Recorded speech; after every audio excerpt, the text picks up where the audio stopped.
Irbu Entertainment. Hamza Valmata Garbai Gumaba Garbatu Valmate Gumaba Asgarbatu Valmate Kai Gota bi Abdabatu Gota bi Abdabatu Akawabi Molani Makawabi Molani Akajib Sadazale Gota bi Abdule Akajeka Haile Gota bi Abdule Akadandi Rasale Gota bi Abdule Ka Agota bi Abdule Ka Orragana manjenne Orragana manjenne Orragal galanjenne Bore sage tum farsa Atiki yada tam farsa Tiki yada tam farsa Tiki yada tam farsa Tiki yada tam farsa kai Kannena kadarara Kannena kadarara Akajama bakani Sabazani kufani Kaya komudin zanza Ya kaya mudin zanza Najogeza davite Dinari gabosiste Yomudina garamite Yomudina garamite Wayo wayo kaya ko Wayo wayo darara Wayo wayo darara koi Kamale mukamurtu Kamale mukamurtu Kamale mukamurtu Kamale mukamurtu Mukaya batimale Mukaya batimale Habibi ya buljitu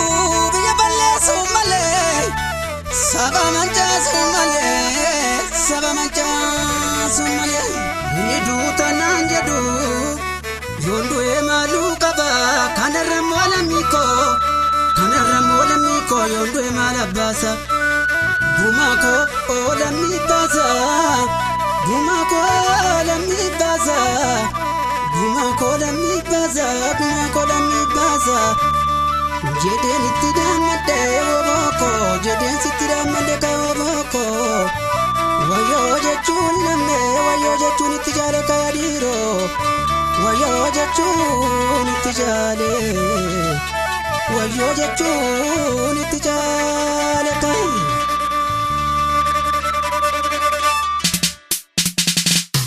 Alamiya maheta birra maheta birra Sodati yadi romo motu jira Alamiya maheta birra maheta birra Sodati yadi romo motu jira Alamiya maheta birra maheta birra Sodati yadi romo motu jira Alamiya maheta birra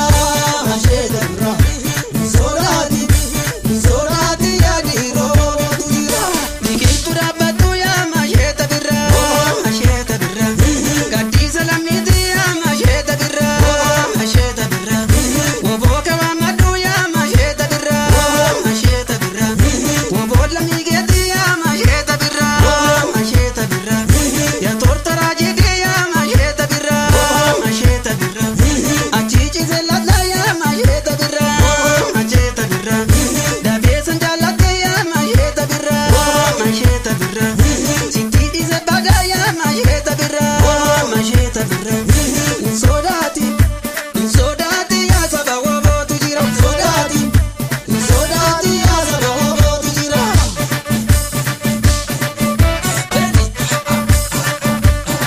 Saraka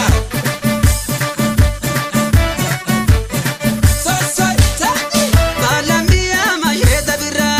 Maheta birra